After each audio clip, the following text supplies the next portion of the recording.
The Marmolada, also known as the Queen of Dolomites, is the highest mountain in the Dolomites. And today, we are hiking the Marmolada Loop. This hike is very special, and honestly, it's the best hike we have done in the Dolomites. And trust me, we have done many hikes here.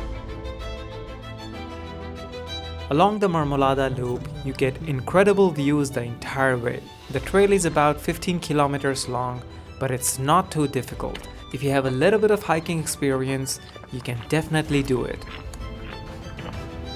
We started by parking our car next to the Rifugio Castiglioni Marmolada, right next to the road. We are at the starting point of this hike, and the views what we are seeing, you wouldn't believe how beautiful it looks. Ta-da! So yeah, hope it gets better. I have the feeling the fog is just like on top of the lake, because we do see some mountain peaks there. And now Adi believes that if the sun comes out, it gets a bit warmer, everything will be gone. So we'll see. I'm really excited about this hike. The starting point of the hike is just across the road, so you really can't miss it. What we have seen in Komoot is the first, I think, 2 kilometers is crazy steep up, and then it goes up and down, up and down. So we are hoping to climb up and get a little bit warmed up, because we are in August end, and it is, I think, 6-7 degrees now. So behind me, somewhere up there is the Queen of the Dolomites. So you can go up there with lift. I don't think that's the end point. I think you have 3 lifts to go all the way to the top. We don't do that. We prefer to hike. And yeah, it's just here. And we have views on it probably our entire hike.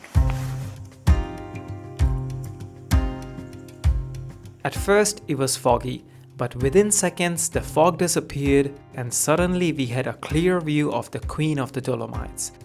And the best part, we had it all to ourselves. The Marmolada Ridge has several peaks, and the highest one is Punta Peña. It is about 3,343 meters. It is also the highest peak in all of the Dolomites. We are the first one on this hike, and we also see groups of people coming, walking on this trail. And because it's a loop, half of the people, they go the other way, half of the people are following us.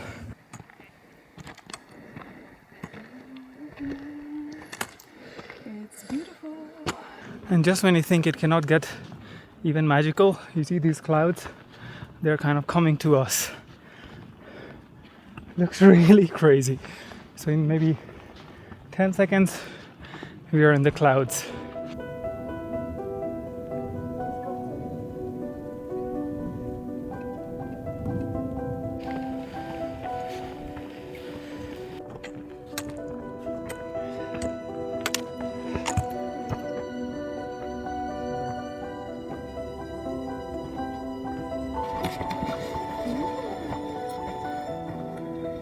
We've made it to our first point, to Porto Vescova.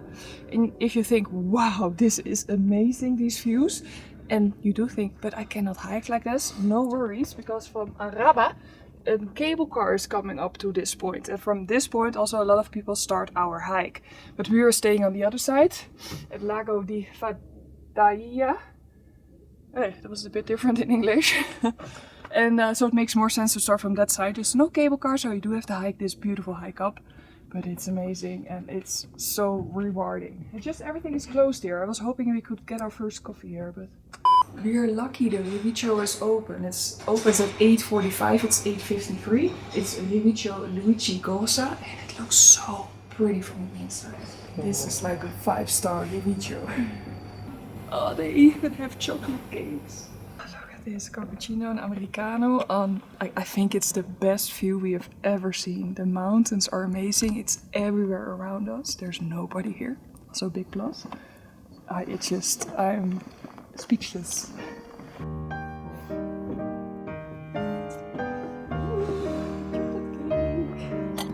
And just when we thought the views couldn't get any better, we turned to the other side and saw the famous Gruppo de Stella, also known as the Stella Group.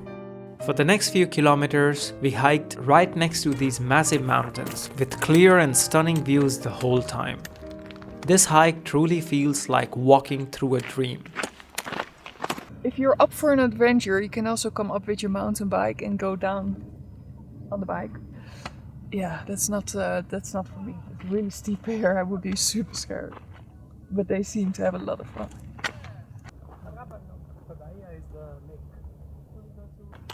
Wow. I cannot remember the last time our hike was this beautiful. And without any people. I think we have just met maybe 5 people. It's incredible. If you're really around this area, really do consider doing this hike.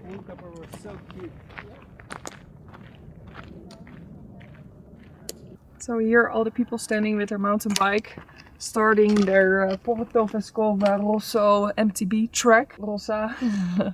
Yeah, I think it would be really cool. If you love to go with your mountain bike, then this is amazing here. I would love to do it. So next time maybe I come without Mira and we'll go on an adventure.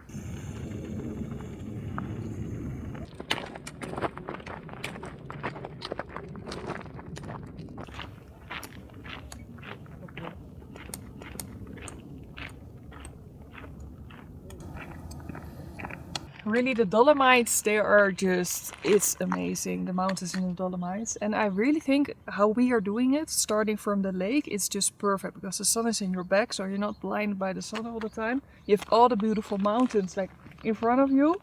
It's just, yeah, incredible. But we still have quite some kilometers to go, right? Yeah. We're not going that quick because every time I think, oh, yo, I have to make the best shot here because maybe the clouds will take over.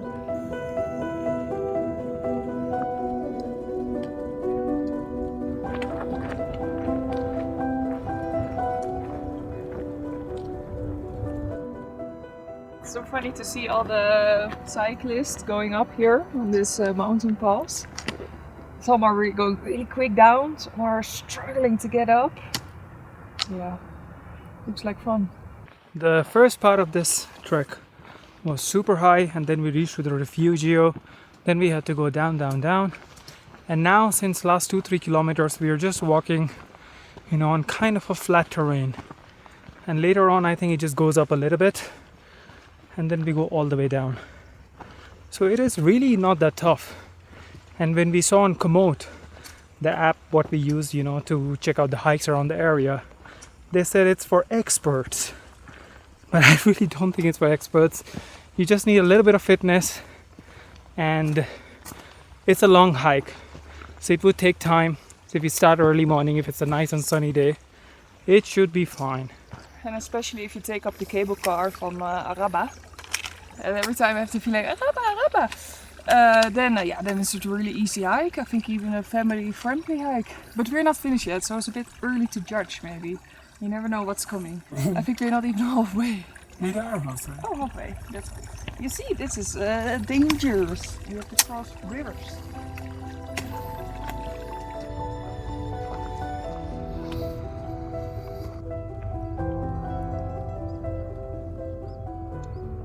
It's 11 o'clock now, so we could have had lunch here, but we don't. Albergo Ristoro del Singo. And we're also next to the road. I didn't know that would happen. And I think from this point we go to another Rifugio Castiglioni. Someone way up there in the mountains. Back to the mountains.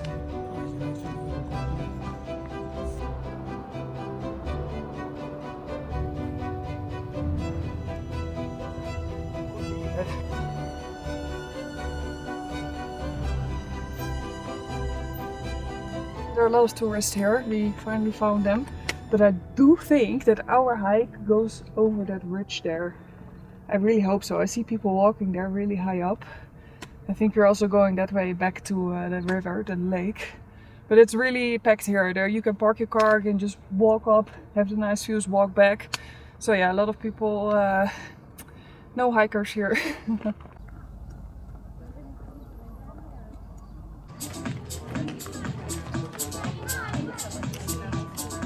I don't know where we ended up, but there was a restaurant there and it's just wow, something like this in the mountains. Oh, we were sitting down, almost about to order lunch, but then we changed our mind because we took some lunch. But it was really not that expensive. They had this barbecue food and pizza, and oh, it looked so nice. But we prefer our capsicum over a nice barbecue and pizza. Yeah, it was really cool, that place. But it doesn't fit the hiking scene, eh? Yeah. This fits.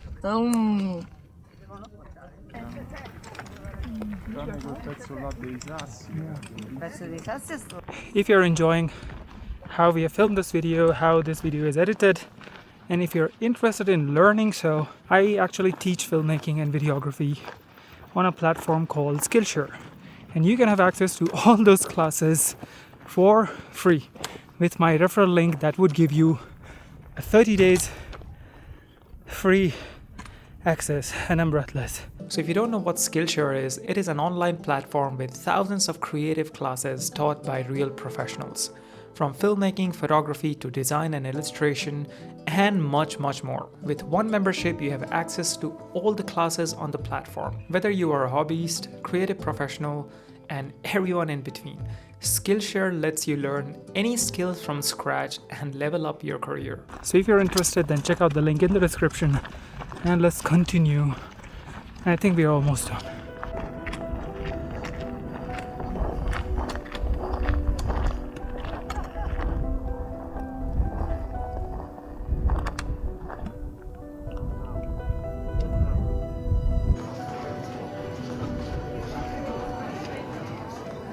So me and Adi were just in a little fight. We wanted to go the easy path out, back to our car.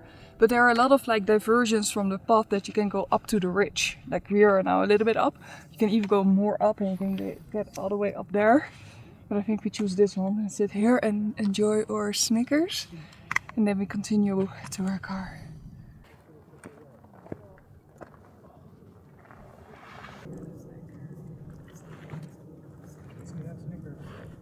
I think most people, they start from the crazy restaurant. They go up with the cable car there, or they park the car. They walk up until here. They go up some crazy ridge and then they walk back. Because from here to our car, I see that there's barely people. So Which is still a really cool walk. oh, still, yeah, for sure. There's so many like easy ways to get these views. But I think how we do it, like, yeah, I don't know, if you put some effort, then it's always better. Especially in the morning, we were the only ones with the best views. The morning was magic. Yeah. And now we just have 3 kilometers just downhill until the car park. Easy peasy. Yeah.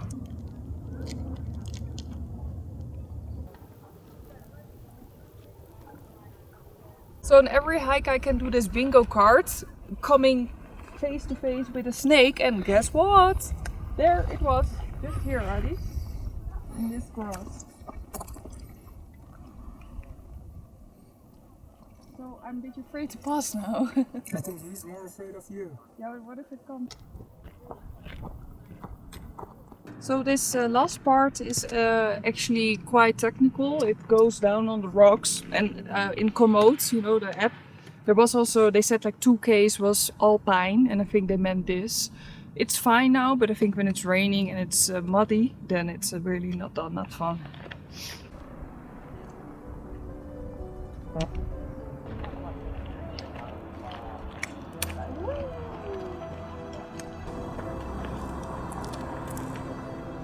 It's 2:30, we're back at our car.